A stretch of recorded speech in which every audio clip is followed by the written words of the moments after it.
The Fellowship has made it out alive of Mount Graham, mostly in pieces but still holding it together. Battered, beaten, wounded, weary, and miserable. They have indeed escaped the belly of this vile beast. Something Radgul will have a hard time remembering, for he is dead now, killed by impetuous Ariel and decapitated by Dulin. Dulin, whose fate looked as dear as it can get when our heroes last saw him, blindly wielding Red Dog's axe into the thick of the orc band, now led by the self-declared new goblin chieftain of Mount Graham, the sly and slimy Crit. But what just happened anyway? What took this hero so deep and so far into the unknown and beyond the limit of courage and faith? Was it the mission? Was it Elrond's voice carrying them? Was it the voices of their ancestors? Or the voices of the Valar? The voices of love and lovers? Or was it something else? Something nameless? Although Goldrung, like a gentleman, presented himself, his mind has wielded no clear message, no propaganda. Murky has obviously played a key role in the extraction of Goldrung from the grip of the orcs, but so far anyway, Murky's plan remains a mystery. The darkness has taken its toll on our heroes. Targon is gravely wounded and weary. Ariel and Red Dog both feel miserable. Something dark, possibly darker than any of them ever envisioned, something vicious has entered their awareness. What's in Targon's backpack now is beyond imagination. A seed of the Nameless, a dragon egg hatching again and presumably indestructible. The Vale of Mount Graham sliding southward is a perilous area, filled with scraggy dells and jagged paths.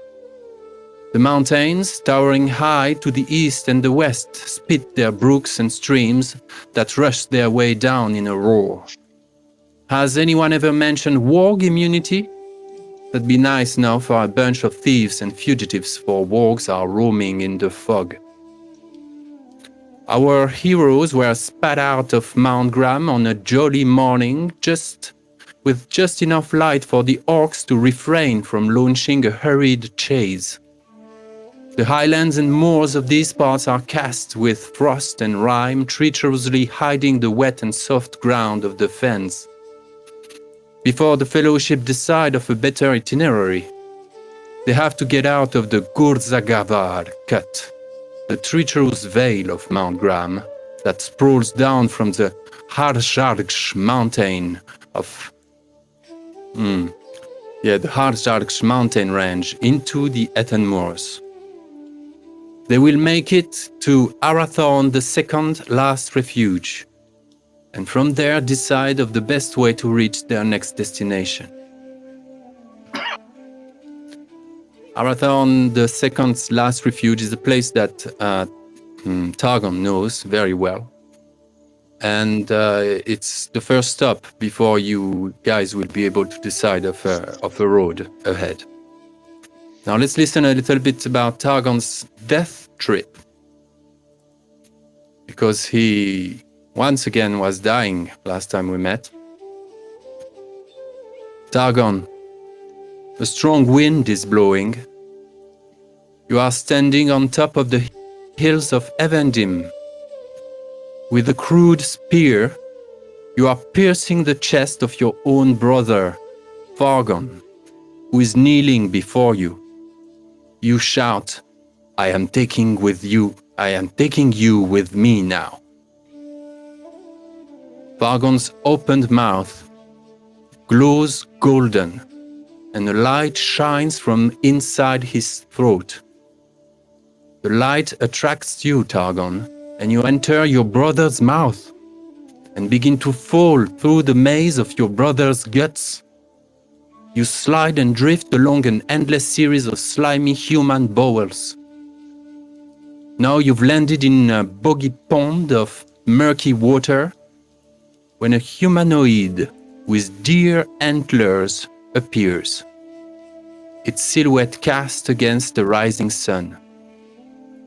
Suddenly, a double-headed snake stirs out of the water, leaps, and bites you at the throat, and you wake up. Now, first question is for Jordi. What is Targon's second stigma? He's been hit by a spear. Where and how? How does that look? What will be the stigma like? Yeah, I guess a very large scar in his side, with a ugly looking like a wound, like if it was a hole, never fully healed. Very good.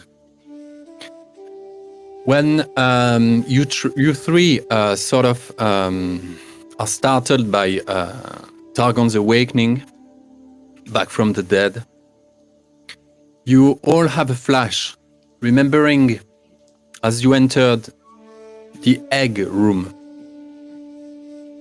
Targon, you wake up, and that's the first thing you remember when you see your two friends. You realize you have a backpack on you, and there is a dragon egg inside the backpack, right at your back.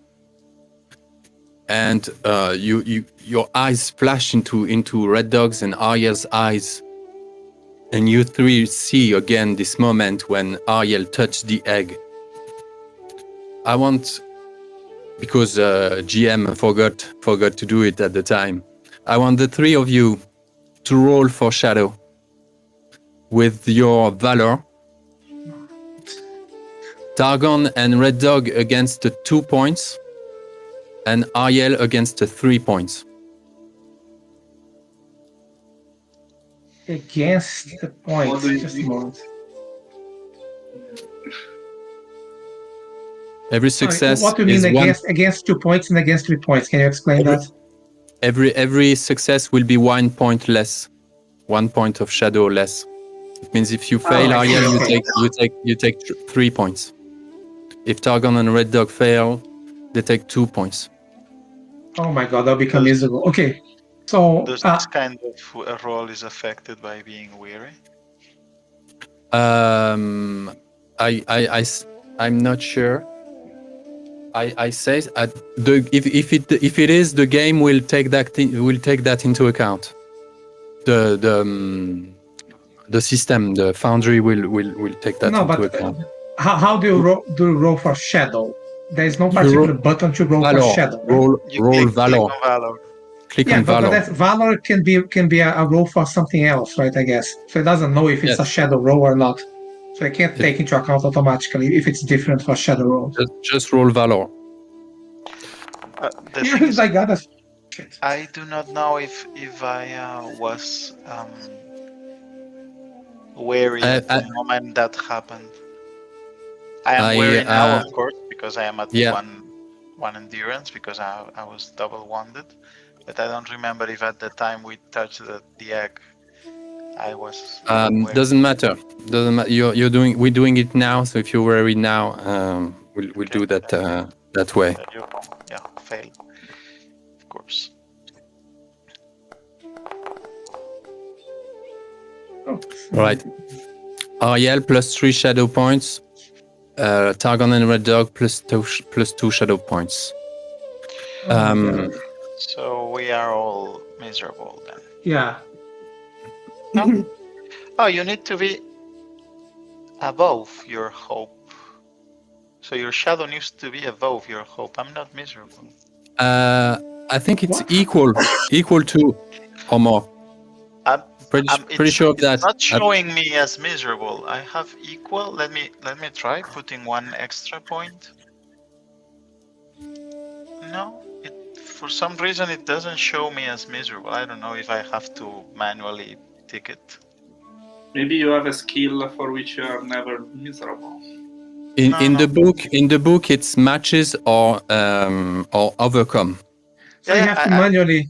It's like sometimes you have to manually turn on the weary and so on. So usually when you are like weary or something like that, it highlights the weary button, but now it's not highlighting me the miserable button. So I will. Yeah, actually I was miserable before, so I'm just a little bit more miserable than I already was. Double miserable. Okay, so now I'm weary, wounded, and miserable. I just need somebody to poison me to make make full use all the buttons. Yes, full use of all the page. Right. You have a moment now. I'd like to do the fellowship points now. I remember that you can use hope. No, it's for skill. It's for skill rolls. You cannot use hope to improve your chances at valor or wisdom rolls. I'd like to go through the fellowship points spend now. For you have a moment to. It can be even a very short moment, but you have a moment to, put yourself together again, and go forward. I won't be able to. I am just more depressed than any hope that comes from fellowship could. If you want to tap, I know. If you want to tap into the fellowship points, you will have to do the scene. The way I want to do the scene now is more of it will be a mix of that, of motivating each other as best you can, however. But the way I'd like to hear it is by going. It's mixing that with the how do you feel. We used to start the sessions with how does Targon feels, how does Ariel feel. I'd like you to ask each other, how do you guys feel? Making it an exchange, a trilogue. Up to you.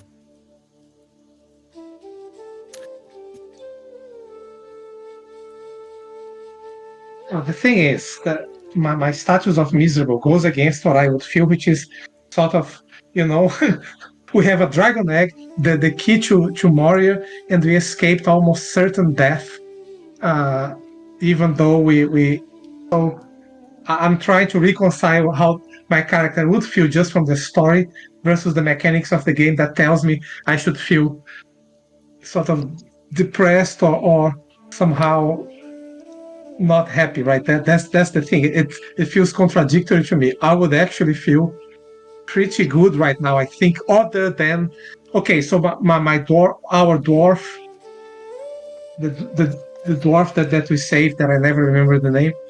We saw him die, and that was. Try to do that in character. This is wasted. But I'm trying to wrap my head around, because it just feels. If someone can go first, I would think about how I can, turn the story around to make me feel like that, because it's unnatural to me, at least the way it kind of goes against what actually happened.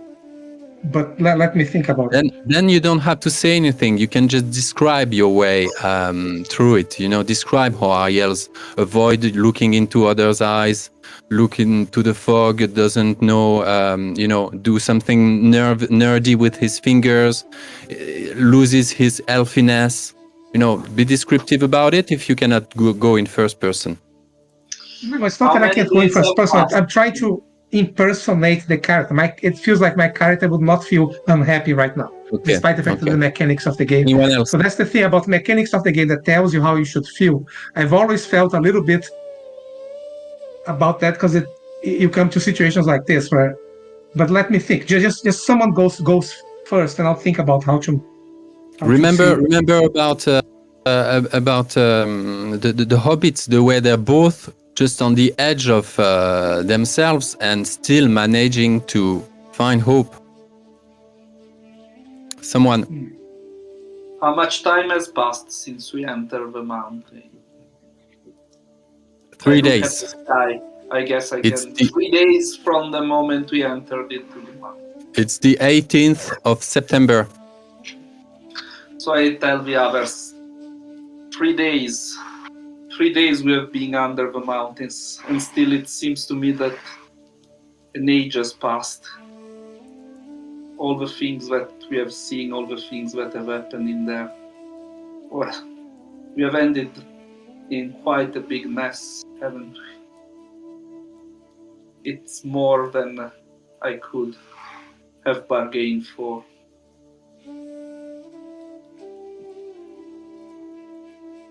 But we came out of there with treasures, with things that are many people will have gone through their lives and never encountered. We have the keys to a kingdom of legend, and we have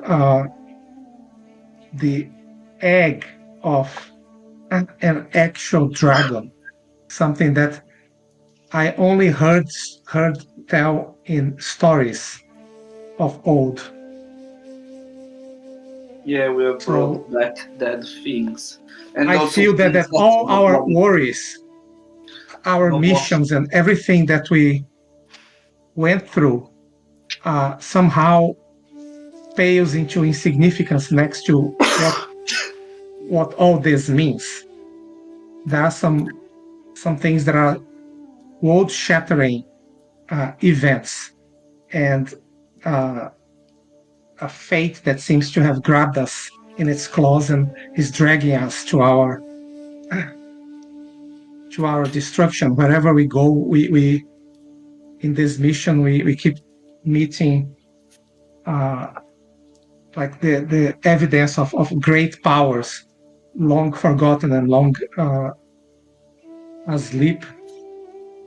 And even though that should give me heart, it has come at terrible cost. The person that we saved that was tortured for who knows how long inside that fortress is now dead, and his death helped us secure our escape. And that fills me with sadness. That's lovely. That's lovely. Go on, guys, and try to turn that into a trilogue, yeah? Try to ask, help yourself with the question, how do you feel? Let's have the fellowship speaking. Well, we have brought out something that probably shouldn't see the light of day. That cursed egg. No. How could anything be as it was before? Now that I even know that that thing exists. Yeah. Targon, you have touched the egg. What do you know of it?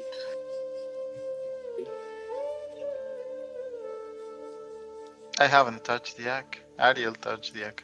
Was it Ariel? Okay. I described before, right? That I saw outlines of you. I saw the insides of your bodies through some sorcery. I was able to see beyond the vision of mortals into your very essences. And it spoke to me.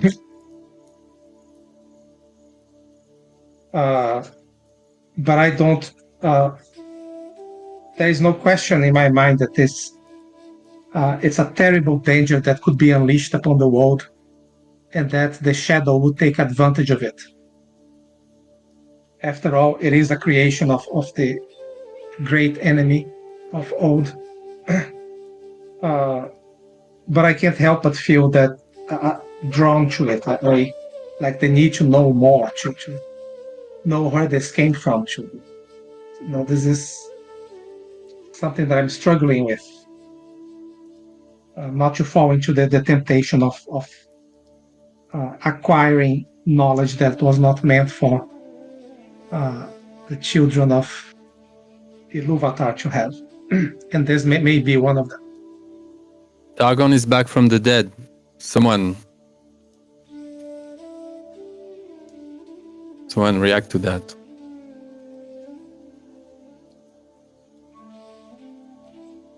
No, I think my shadow, the shadow that I will interpret my shadow will be the fact that I am inward now. I'm focused on this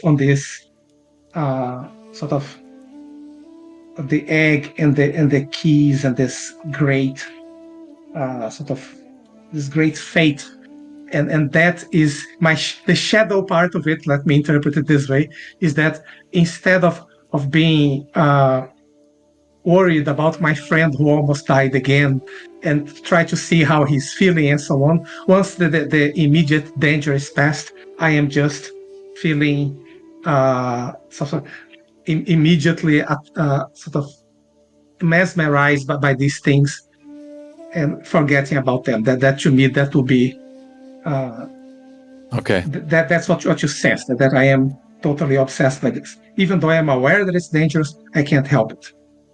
So how is Targon feeling? Lovely. How is Targon feeling after this yet another dream against himself, against his own brother? The Targon just feels defeated. He feels unworthy. He feels a failure and a burden to his companions. Completely unprepared to have come to this quest. The dwarves we had to find, they are all dead. We played a part on a plan that goes beyond ourselves. So probably we were just pawns of a great evil, and we just played into their hands, taking the egg outside of the mountain. So he feels that a complete defeat. He just feels like he's alive because his body is alive, but he himself is defeated. Do you voice this notion that No. we were pawns? Okay? No. He keeps those feelings to himself. Okay, so from what I've seen, he doesn't want to talk too much. What I see is someone defeated, someone obsessed with questions, and someone possibly more on his 2 feet, the woodman, who would possibly be the one looking for a way forward from there. Well, not really. I feel probably a bit like Targon, I would say. I feel quite close to Aul. I mean, as I said, it feels like as if an age has passed as if we were different people when we came out of the mount, after what we have seen and what has happened. So I'm still quite in a dazed and confused state, I guess. I'm afraid I'm going to have to bring the growl of the wargs echoing in the foggy veils below the maze. The day is bright and the fog is blinding. You're in one of those gullies again, somewhere in the maze. It makes sense with the basic sense of orientation, more or less. Seeing at this guess at the sun position and stuff, it makes sense where to be heading next. And the howling and the growls of the wargs are about hunting. One last detail before you make a decision about what to do with your bodies. The egg carrier takes 1 permanent point of shadow. Okay. Well, as long as you carry the egg, you have 1 point of so-called permanent shadow. If you pass the egg on to someone else, that person gets the point of shadow. Also, the egg weigh 1 point of load. Okay. So, should I carry it? I mean, I'm barely alive by a thread. Yeah, I can carry it for you. Ariel immediately jumps to his feet to Yeah. I keep an eye on Ariel, but I don't want the egg anyway. I don't say yeah. anything. You notice he's very he was very prompt and sort of Snappy. like he really wants the egg. I can carry it for you. And then I open my backpack and he fell, I think. Massey, you with us? No. Oh, I Massey. think he'll have to reconnect. Yeah. Yeah, I like that, Alex. Targon only wants to come back to Rivendell or. I promise I'll never call the egg my precious. So let's agree on that. Not yet. Well, you can make the promise. Is it one more point of shadow? Okay, someone remind me again what happens when the shadow is reaches the same as my maximum hope. You all your rolls become ill-favored,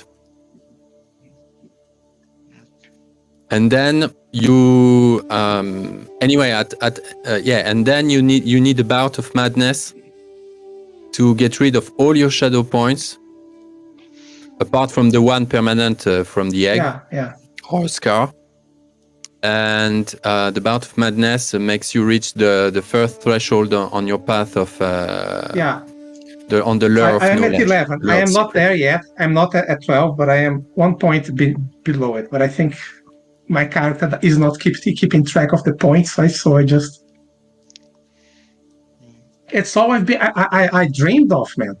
Finding ancient relics of the forgotten past, right? That's the stuff of heroes. Exactly, yeah.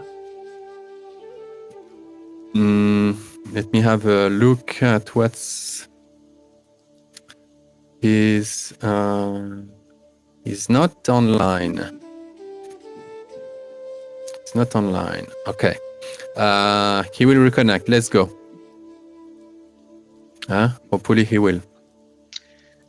Targon, just with the minimum possible words, says, I think we should return to Rivendell and inform Master Elrond of all what happened.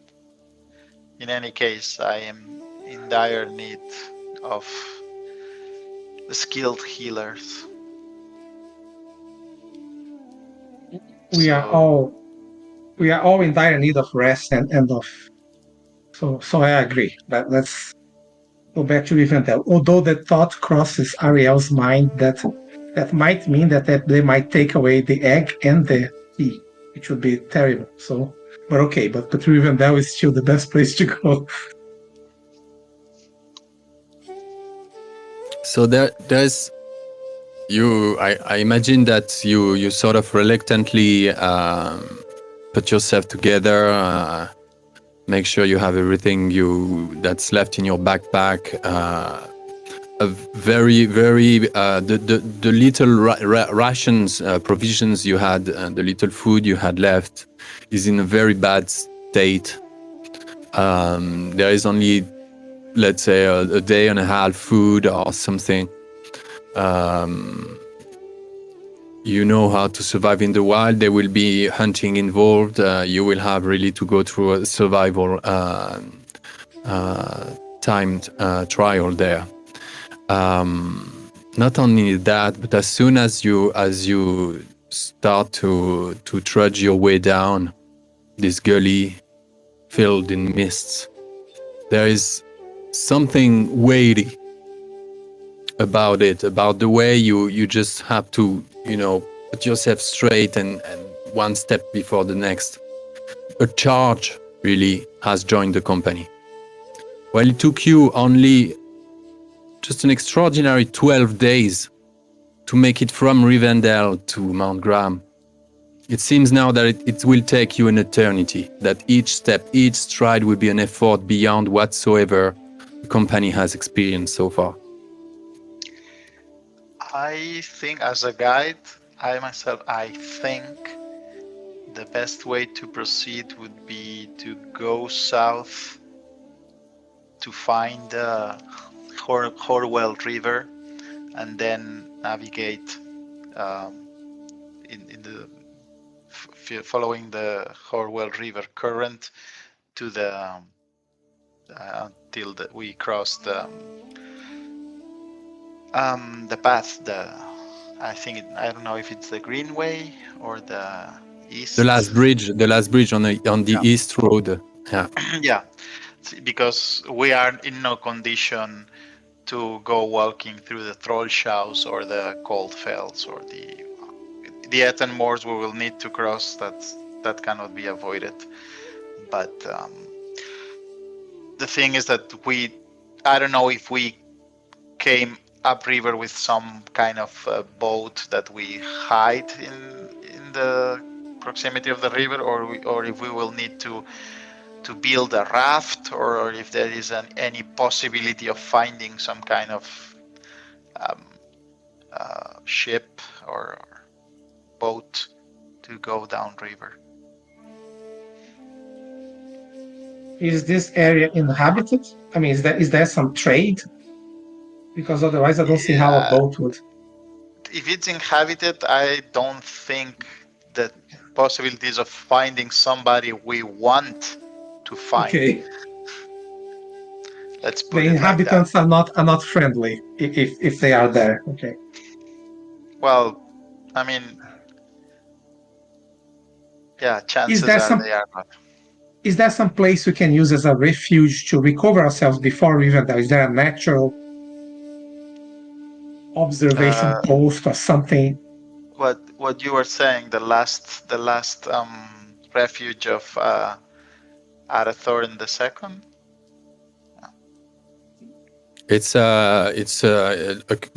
a cave, kind of like hewn down cave under a big rock near a ruined village. 3 days, 5 days from here, and that will be the exit point from the Ettenmoor. And from there, you can actually branch out. You can pick different paths from there, but to really get out of the Gurzagavarr cut, this Mount Graham Valley, and exit the Ettenmoor, you first have to reach Arathorn II's last refuge. Then, okay, let's do that. To be honest, guys, I'm a stone thrown away from dying, so I don't know if I can be of much use, but I will do my best to guide you to that refuge. What about healing? Oh my god, I could do my magical success of healing, but then that would bring me to no maximum. You've done enough, friend.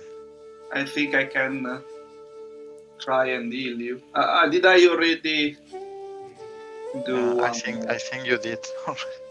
No, because we went to the. Yeah, he did roll healing on you, so to bring you back from dying, and that down without any extra success.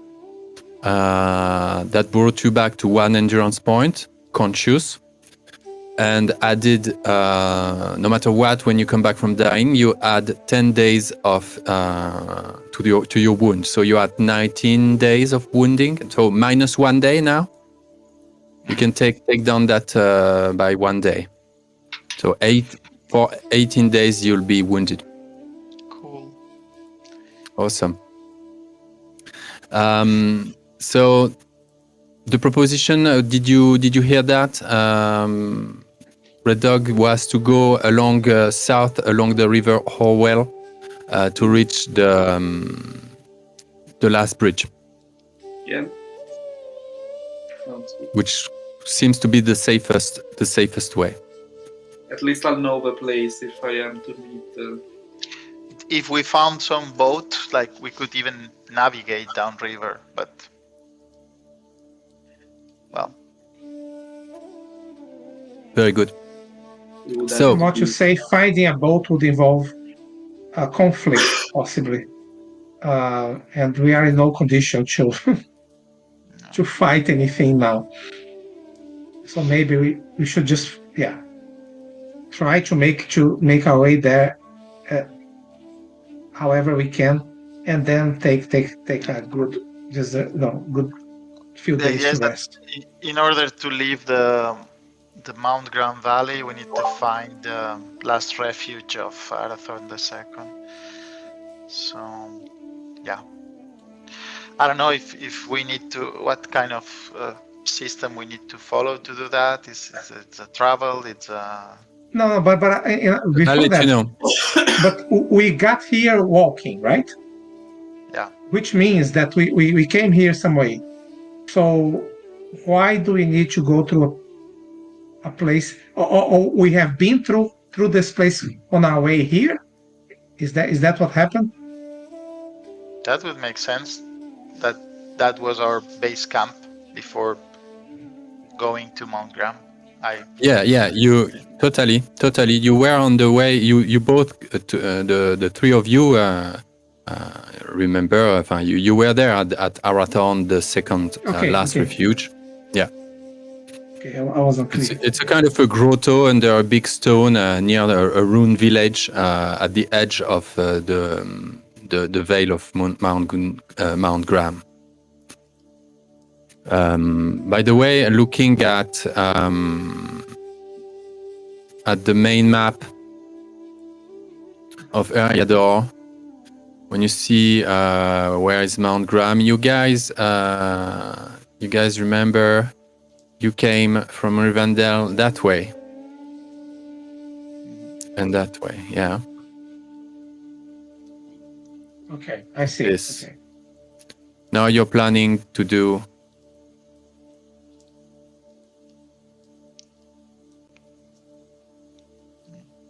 this, yeah? Yeah. In the end, even if it looks longer, if we could go, I mean, all the traveling that we have to do following the east road, it will be much faster. And if we somehow could navigate downriver, it would be amazing. But again, fat chance of that. So you're gearing up for an early, a 271 miles trip around also. Quite a trip. Okay. Now, first things first.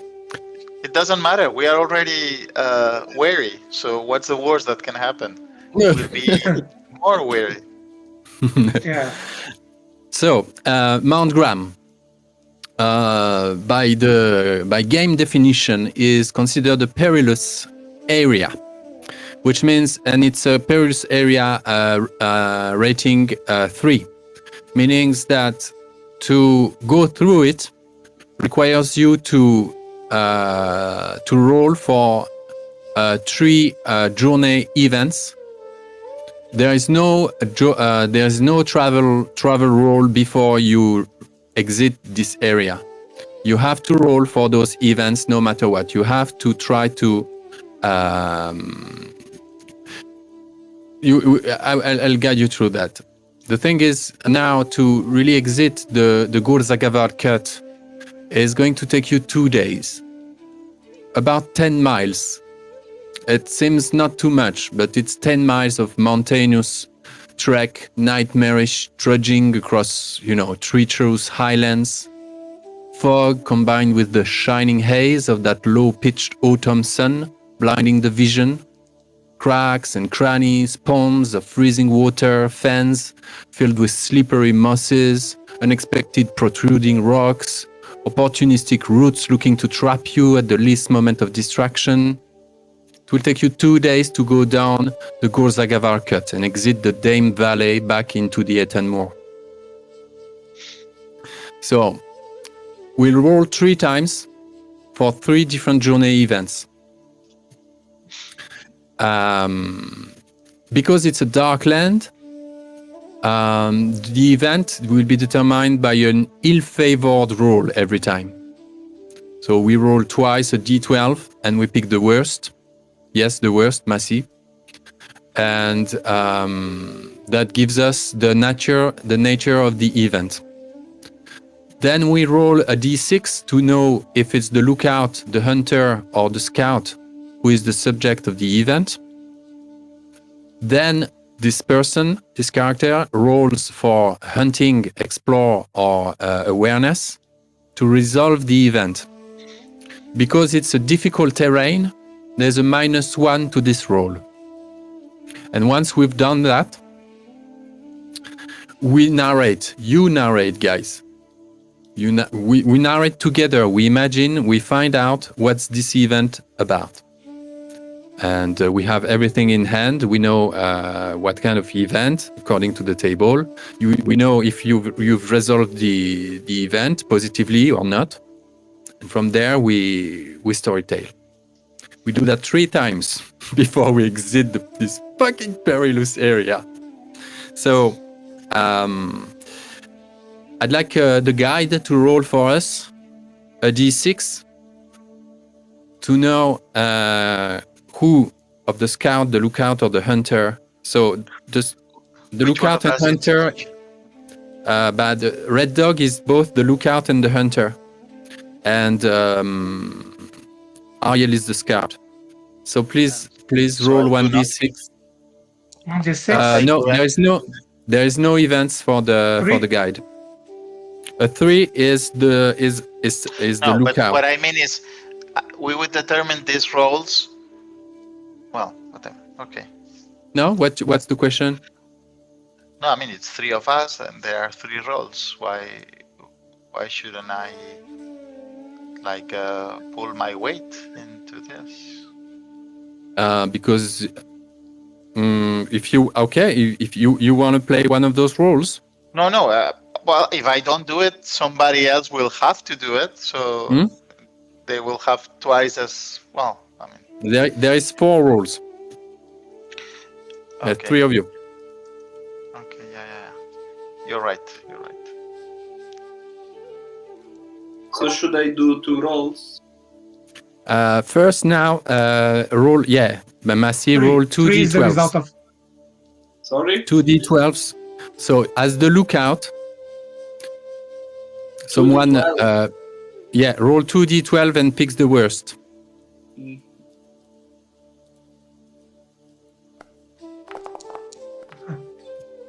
Okay, 9.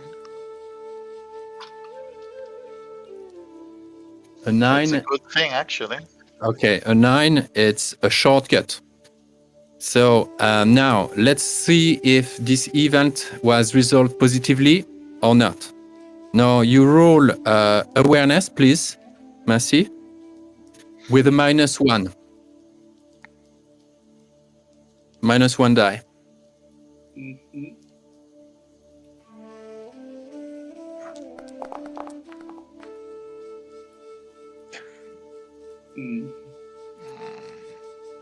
Do you have 4 dice of awareness?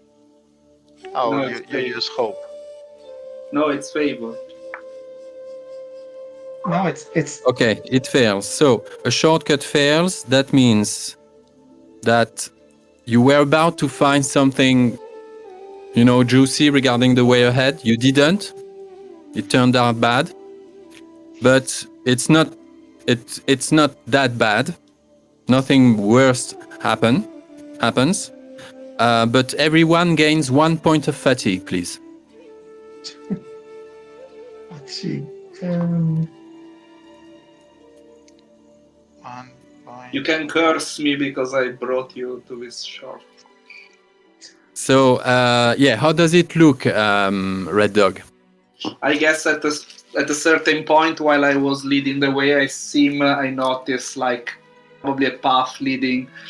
I guess I noticed something in the distance that might have reminded me of Arathorn's refuge or someplace close to Arathorn's refuge. So I tell them, look there, that cliff, that's where we were at the beginning of our journey. If we cross this dell or whatever place ahead of us, I'm pretty confident that we will reach the place faster than it would have been otherwise. Follow me on this happy journey. But then probably it's more... actually, it's not very helpful. Then it's a total nightmare and everyone is crazy tired at the end of the trek.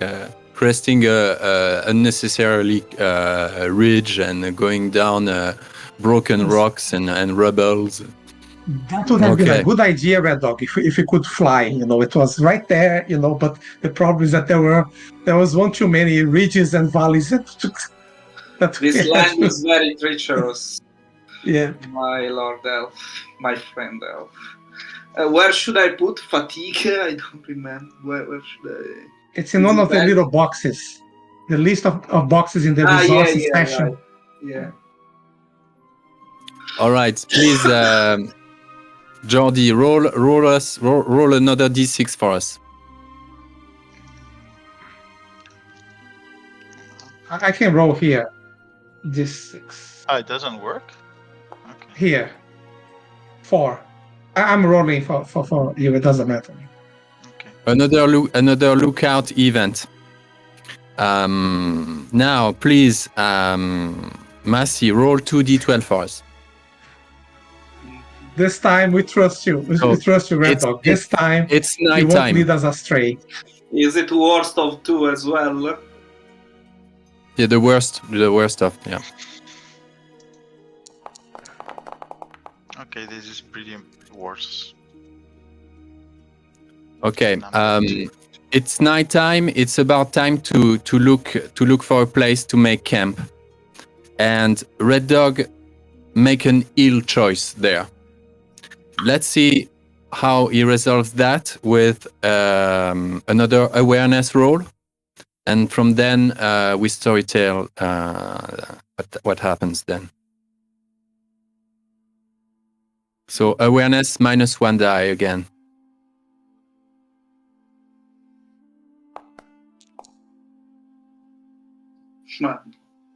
Are you weary? Red Dog? You are, right? Okay. No, okay. This is pretty bad. Not only everyone will take. So there are those factors. Everyone will take 2 points of fatigue, and everyone will gain a shadow point if they fail. If they fail a valor test. No. Everyone roll for valor, please. Of course, we're gonna miss the valor test. It's just 1 die plus a d6. I mean, we need to. 14. Yeah.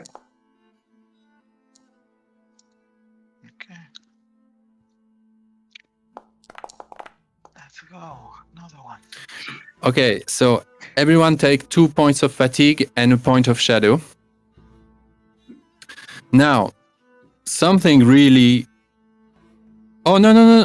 Yes, I'm right. I know it's the target only. It's the target. My bad. It's only Red Dog takes a point of shadow, but everyone takes 2 points of fatigue. We clear? Red Dog, you made really that time. It wasn't just like a mishap or miscalculation. You really made the wrong choice, and that brought you into a very desperate, dark place. That can be something a bit out of the box, a bit magical, something dark about the shadow. I don't know. You picked a spot, or maybe you try to gather firewood, and you actually came upon a tree that was ill-intended, or just didn't yield. You did everything. I don't know. Would that be a thing? That you found yourself in front of an. So what should be wrong with the place I chose? Is it unsafe? Is it tainted by the shadow? What would it be?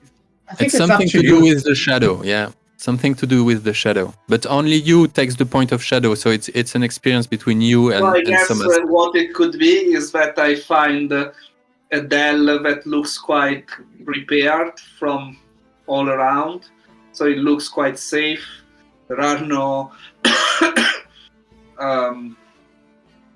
there are no. Basically, it's impossible for watchers to look down from the hills around. So I bring all the other people down. We reach the bottom. We set camp. Then maybe, as you say. Now I'm taking a bit of inspiration from somewhere else, but let's say that it's dark.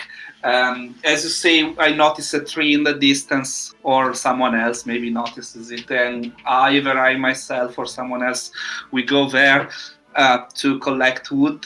And when we reach there, we notice that there are some dead bodies of infants hanging on the tree, and possibly there are some remains. Then looking around, we notice maybe some remains of other dead people, and given this, we decided to leave the place at night.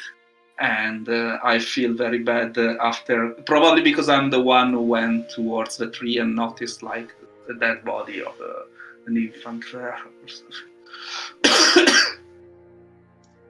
Okay, yeah, around that tree, I guess there were like some kind of leftover of some spoils. You have no idea what those are. They were human remains, yeah. Yeah. I'm saying some pretty nasty stuff. Fuck. Okay. So you guys push through the night, yeah. You go a bit further, a couple of hours, and only a few hours later, you finally find a safe dell somewhere, half a cave, a hollow somewhere in the nastiest of places. Just because it's hidden, it's good for now, but the water there is stale and it's just not the right place to be. But there is no better, and there's anything better. And at night, actually, you can hear those wargs sprawling, roaming, stalking the place from one dale to the next. You feel you're just on a sharp edge, really, right? Just really close to being spotted and discovered. And you possibly, guys, spent one of the worst nights you've ever spent. Right before the sun rises, I imagine that you guys won't stay there for too long. You take the minimum of rest needed. That will still count as a long rest for all of you. So Targon takes plus endurance, plus strength endurance points. And for all of those who need all the others, it's back to full endurance. We recover from the fellowship, we haven't recovered all before. We forget to distribute the fellowship points. I mean, I could have at least 1 point of hope because I'm about to break. Darkness is about to consume my soul, basically. Yeah, I guess with me. Yeah, let me see how you guys are. Let me see. I would say two for Ariel and 1 for the others. If I take 1, I won't be miserable right now. Ooh, that's huge. An improvement. So then you should take it, yeah. There'll be one person in our group who is not miserable. Yeah, that's amazing. I'm just super wounded, but yes, these are not miserable. At least you are in good spirit.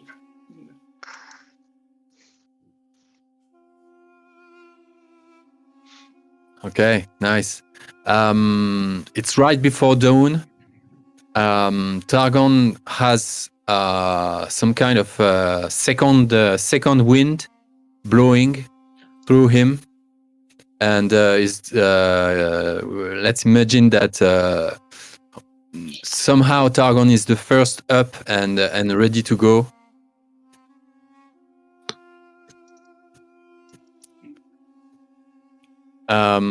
You are guys still in the Gurzagavarr cut.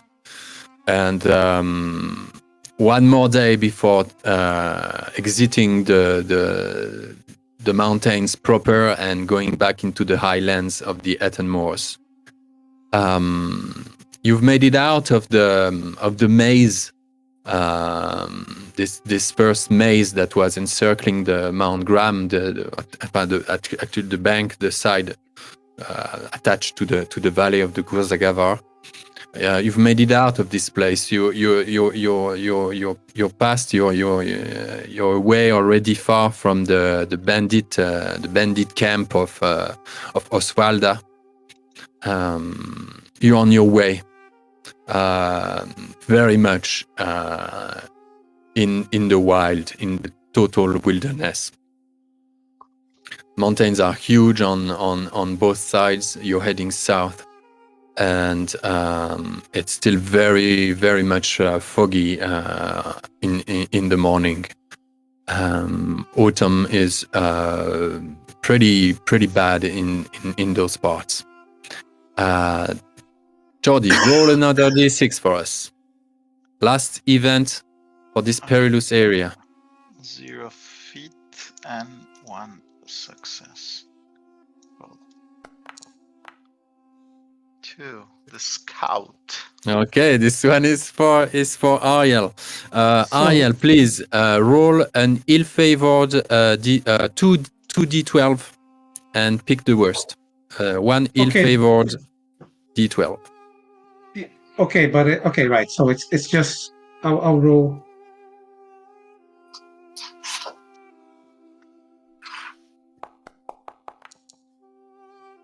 What is the worst? Is it 5 or 10? 5. Okay, just a mishap. Something. It won't be your fault. I mean, something will happen. Some kind of an accident, a mishap. It's not your day, you know. Roll an explore, including the two bonus dice of your belt, minus 1 die. Okay. For the difficult terrain. So an explore plus 1 die, please. Yep. And let's see how you do about that. Come on. Woo! Just squeeze through. So, had you failed, that would have added 1 day to the length of the journey, and you would have gained an additional point of fatigue. But none of that happens. But anyway, everyone in the company gains 2 points of fatigue. I will have you on the knees. I'm sorry. I have you on your knees, reaching Rivendell, totally crawling. And I probably am tired now, I think. Let me see. Are we at 7 now of fatigue? 7, yes. Yeah. At least that's what I am, yeah. Now, that would have been the perfect moment to have that. There is a virtue for the Rangers of the North that you cannot gain fatigue for travel events. That's very This cool. is massive. This is huge. I don't have it. Okay, let's find together how to narrate that. Let's storytell that together. An accident could have happened. Ariel would have fallen into some form of, mishap. Let's say that I was scouting ahead. I was scouting ahead, and there were cliffs that I had to find a way to negotiate to pass by. And then I was like anywhere jumping from rock to rock on the cliff, and one of those fell beneath my feet. Right, I almost fell into the abyss. I mean, into the place down below. But I managed to grab the next one at the last second, and you guys had to jump and run and help get me off the side of the cliff. And that was stressful and required the use of lots of energy that we can ill afford. So yes, especially because the backpack that you were carrying was about to slip from your back. So that's very heavy, and you were right? trying to grab the backpack instead of grabbing our hand. it's as if refused to let the egg go. It's as if the egg was heavier, right? Somehow, and was pulling me down to my death. Yeah. At least that's what I'm thinking now. Like every elf, they see signs of fate, and right, and legend everywhere. So there you go. That's what happened. Don't drop the egg! Drop the egg! No! Drop it! No! Never! But whatever, you know. The Don't egg drop is on it, my no! backpack, and the backpack is on me. Dropping the egg means dropping me. There is no dropping the egg independently of me dropping through the, along with the egg. Yeah. All right. So that happened as you guys were trudging your way down the Gurzagavarr. It took another night comes. You make a camp somehow safely, and you're fine. What did Red Dog go for? What is the location looking like? I guess, again, something that it's a bit hidden from sight, and especially hidden from lookout points on the top of the hills, facing probably more south or west, and rather than north, and something the less humid, the less damp area I could find. So probably not exactly at the bottom of the dell, but a bit slightly upward. So a place with a good vantage point as well for you not to be sort of surprised with no dead angle and stuff like that. So still quite somehow exposed as well, not being exposed. You probably are slipped the three of you cuddled shoulder to shoulder in between two rocks possibly on a hillside, quite open. There is only just a couple of gnarled trees, a thicket of brushes and underbrushes, brambles nearby. Really just a single spot where you could see all around you, but there is no much room for movement, so possibly no fire tonight and things like that, and you'll be quite exposed to the wind through the night. The fog will make you super wet in the morning. But during the night, you can hear them gnarling and growling. You can even hear their tongues flapping, as they stalk and roam around you. There are wargs really nearby now. They sniffed you. They have trailed you there. And they are definitely there, not by accident, but they're on to you. You can't really make out how many there are now. And I need everyone to roll a stealth.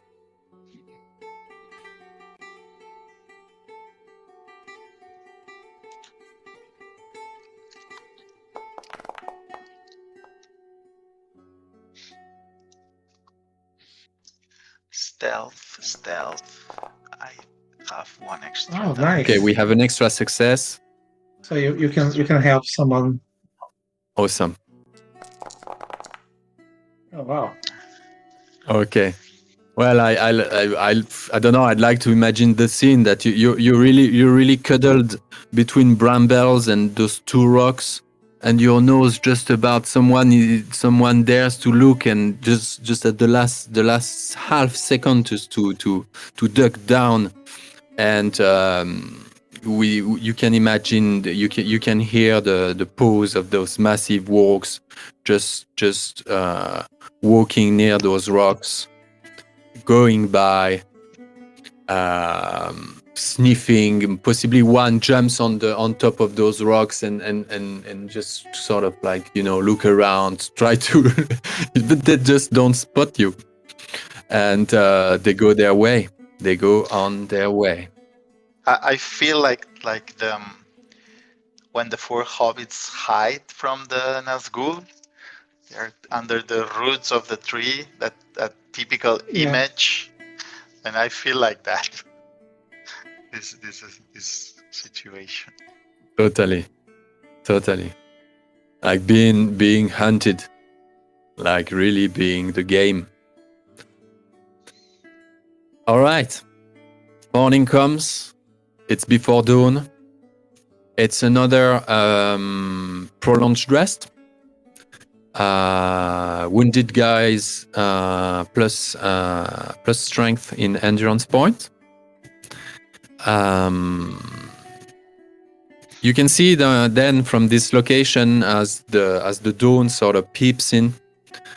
You sort of like overlooking the valley sprawling down, and you're over this bed of fog that is sitting at the bottom of the valley, and you have this profile view, this plunging view on the region ahead of you.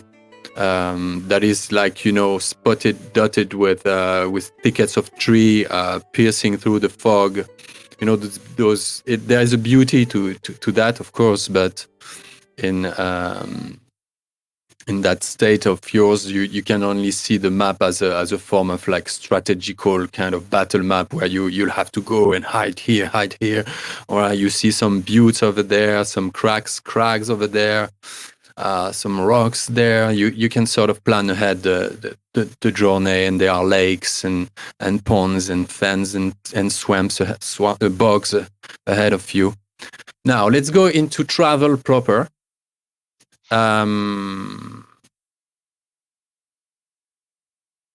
Yeah, because from there took you 2 days to exit the Mount Graham cut.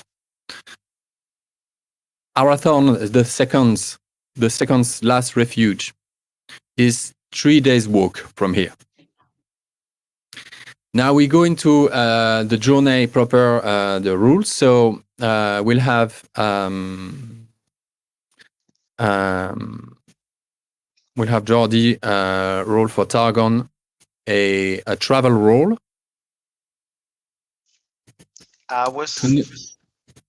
Sorry. And that will tell us how long, how many days, how long, what's the distance before the next journey event. Yeah. I'll be right back. 1 minute. And if you succeed, I had that written somewhere. Not in here. If you succeed, the next event is 3 X's away. If you succeed and each extra success is an extra hex. Yeah. I was thinking of abandoning my armor here to not be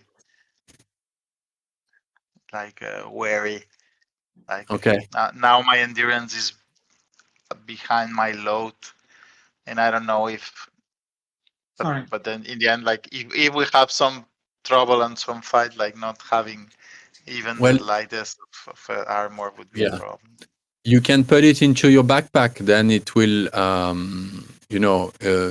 it's in your equipment. You don't lose the thing. But as you would be carrying its weight anyway, right? Yeah. Yeah, it's the load. Yeah. And by the way, an armor doesn't fit into a backpack. But okay, let's not take realism to maybe to extremes. But I was just anyway. So be aware that my travel rolls will be with wary. So sorry, guys. There's nothing that is not your fault. There's nothing you can do about it. So just. I was thinking of abandoning my armor. That's why I asked. How much would you have to abandon it? And by the way, you are recovering. Each day you are recovering. So soon that won't be a problem. Just if this first few rolls. Sure. Yeah. Oh, yeah. You're right. Okay. Let's go for travel. Let's go for travel. If you mispronounce that, let's go for trouble, not for travel. It's probably synonymous in this case. So there we go. Oh, Gandalf, you were there. Why? I mean, you were there. yeah, Did you saw the dice? Was like in a Gandalf? Oh fuck. Okay. So that means that the event, because it's autumn, either when it's autumn or winter, on a fail, it's the next.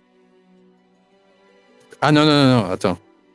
If the travel roll was a failure, the event occurs 2 X's away in summer and spring, and 1 X away in winter or autumn.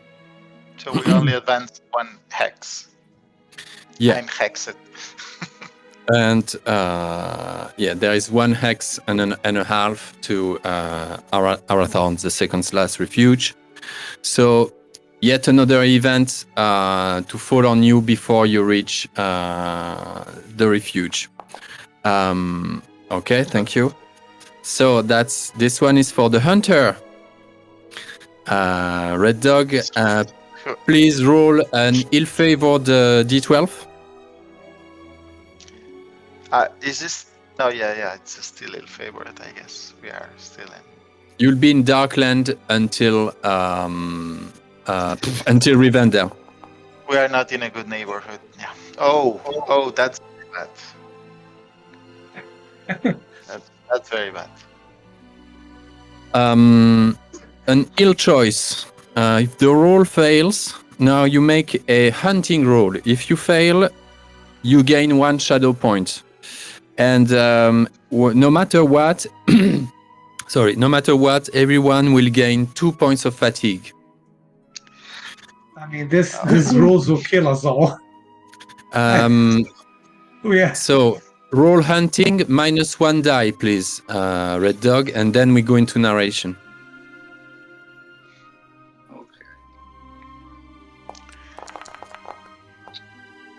Wow, that was Okay, it's a failure. 2 points of fatigue for everyone and a point of shadow for Red Dog. So, an ill choice. You went hunting and you picked the wrong game, or the something happened. You picked the wrong hiding spot, or you became the game.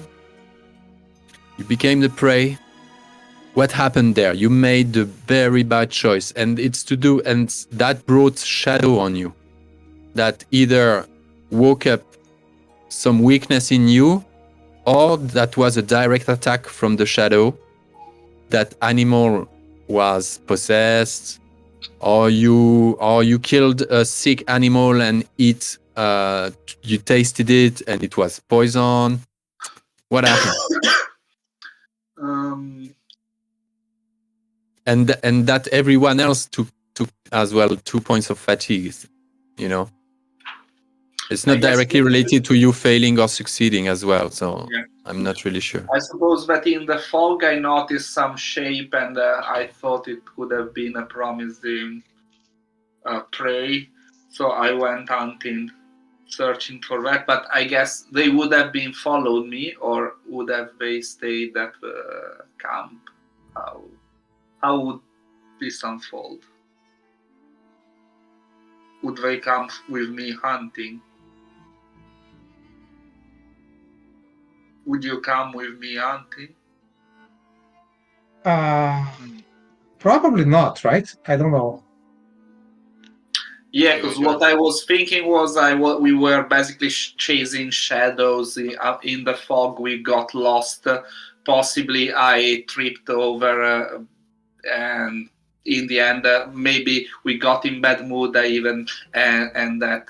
Not really the shadow, but kind of trick of voices and things that put us on the edge. But if they don't come hunting with me, this is less. I don't know. Possibly they come later for you because you took so long. Maybe I was chasing shadows. I got lost, and they came after me, and we couldn't find each other. We maybe had even some kind of heated discussion, but then we settled it. But the mood was soured, and I guess, and we were all more tired than before, and empty-bellied as well.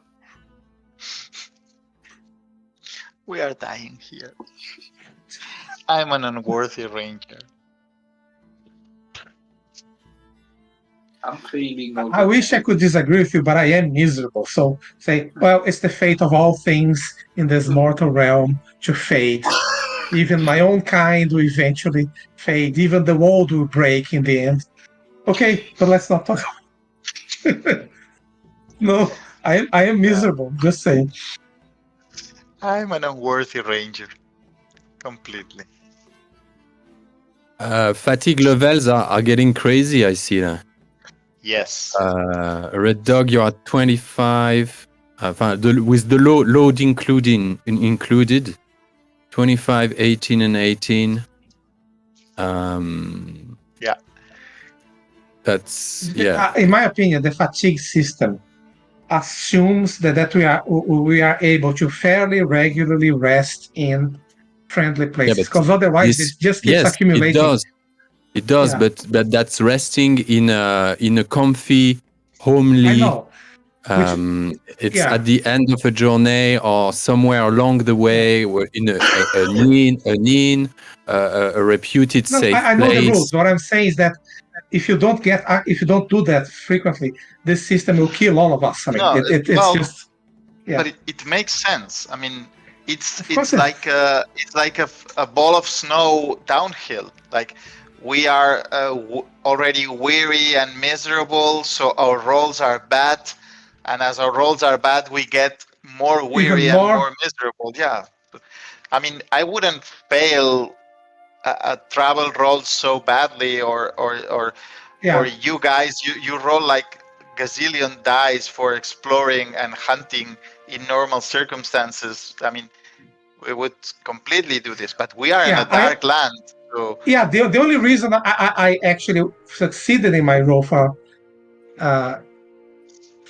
exploration was because I am not weary yet, but I will be fairly soon. I mean, it's pretty clear. It is what it is. Traveling in this world is dangerous. So whenever you say we do the next travel roll, you do it now. Do it now. One more roll before reaching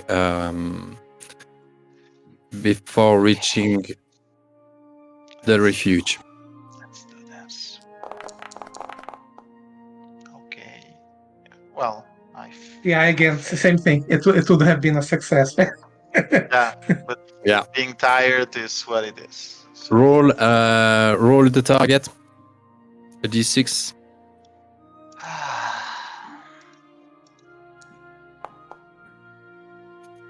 The lookout. It's again you, Red Dog. Roll an ill favor d12. And the other thing is, it's 3 of us, so it's accumulating into less people. Yeah, but that's I guess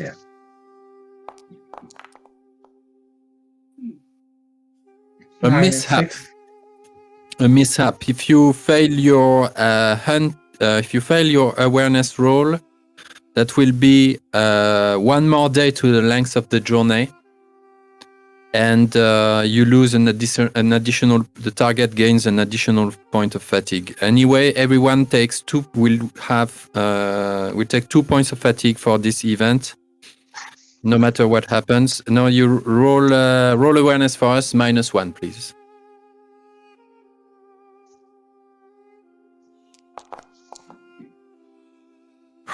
Oh.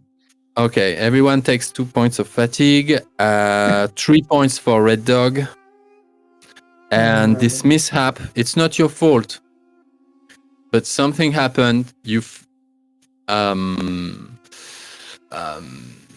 So it's to do with the lookout. Yeah, it's again. You were on your last stretch. It's the last night before reaching the refuge. You're supposed to reach the refuge at midday the next day, and you pick the wrong spot for the camp. You went for wood in the wrong place. Or you was thinking about a nest of bees, but there's no. I don't think there are very much. Possibly bees, hornets. Yeah. Nothing too dark about it. Just your regular travel accident, and that will cause you fatigue. No, nothing really hurting, but it will take time. It will waste one day. It will have you waste one day. But now I'm weary, basically. So yeah, a little bit more. But what could have happened? Any idea? It would take everyone one more day to reach the refuge. And you suggested? If you mentioned bees, maybe there's a hornet's nest. We're following Red Dog, who somehow has the talent to guide us into the most inauspicious places. And then we stumbled upon it, had to run for our lives against a swarm of enraged bees. And then we have to hide from them and then retrace, and that delayed us all. I don't know if very mundane, but yeah, possibly. Very mundane, but I think it's the shadow. For sure, it's the shadow that is. It seems that these hornets were just dead on getting revenge on you for destroying their nest, and they followed you for half a day in one direction opposite to your your objective. So it took you another half a day. And I thought it was very undignifying that the great, supposed sort of messengers from Lord Elrond had to run for our lives from a bunch of goddamn bees or Mordor bees. Those were Mordor bees for sure. Mordor bees imported. This adds to my feeling of being completely unworthy. Oh my god. I feel that there's I feel like a heavy weight. Yeah. I'm not worthy of being called a ranger.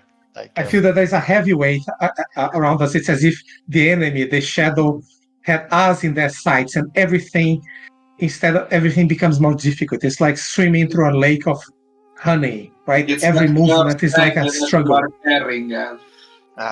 I'm already redacting my letter of resignation for Aragorn. I resign from the Rangers of the North. I just want to farm something or to take care of some horses or go fishing or somewhere whatever. In Moria. Yeah. So the next day, it's gonna be a terrible improvised camp for the night. It will not only the running from the hornets, but spending a terrible night. Nevertheless, gonna be a pronounced rest again for those interested. The next day.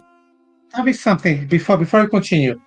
These fellowships points, do we spend them every long rest, or how does that work? I actually don't know. Once per session during a moment of rest. Okay, good. So that's good already. Otherwise, it would be too much. Yeah, I know. You guys have finally made it out of the Gurzagavarr cut. It opens down from the Hardjargsh mountain range onto the Ettenmoors. The mountains proper, these big, massive, rocky mountains are behind you. You're entering the Ettenmoors. Highlands, bogs, ponds, rushes, underbrushes, brambles, wildlife, a majority of waterfalls and possibly small herbivores. Maybe herds of elks in the distance. You follow a small river that runs down in continuation of the Gurzagavarr cut, and this small river reaches a tattered, dilapidated, barely visible ruin of an ancient village. Those houses used to be the houses of hillmen way back, and they were oval houses. So you can see like just those lines, those swells in the land around as you walk through it, those oval swells, just covered with grass at this point, But that reveals the place of a village of old. And this inhospitable, ghostly land is worn and completely weathered. Everything seems to be like completely you have like maybe you made something out of paper and then you leave it under the rain for a few days, and you see how paper goes and it sort of spreads onto. There's still some kind of shape, and everything is kind of like that. All the shapes are covered with mosses and residue and stuff that has dripped and for ages. And here and there standing stones like old guardians. And you're following an earth swell. Somehow you can see that there was a path, possibly an ancient wall, something that was delineating some kind of like a county or something. Like a bigger swell that lunges down and somewhat bulges, along the remain of this ancient path. And that finally leads you down to where the refuge is actually settled. The village is behind that. Couple, 50 meters up this place, and you arrive down in this vale with this protruding rocks and pyres. And the refuge is this kind of half-built, man-made remain of some kind of construction. Who knows what it was? That delineate an entrance into a narrow cave, and deep enough, I would say like maybe 7 meters deep, or not too deep, pretty narrow. Nothing fancy. But this is where you're at now. This is Arathorn II's last refuge, where you guys passed on your way up, and where Targon 30 years or so back was present during the death of the king before the last king of the Dunedain. Arathorn II was the son of another king. And that's where Arathorn II received an arrow into the eye. We'll hear possibly Targon tell us the story in detail when we come back from the break after that, yeah? I expect a warm sort of place, but I imagine not. Actually, I've been here, so I know what it is. I'm not imagining. It's better than what you ever had so far since you left Mount Gram. Definitely. Is this some kind of cache of the Rangers you know, where we store maybe like some arrows and some food and some Magical supplies. Definitely. not magical, but you know, like couple torches, maybe some Some blankets, you know. Yes, definitely. And this is hidden, behind a rock. It looks like nothing, of course, but behind the rock that there is everything you need regarding the medical supplies, a bit of sun dried food, stuff like that. Definitely.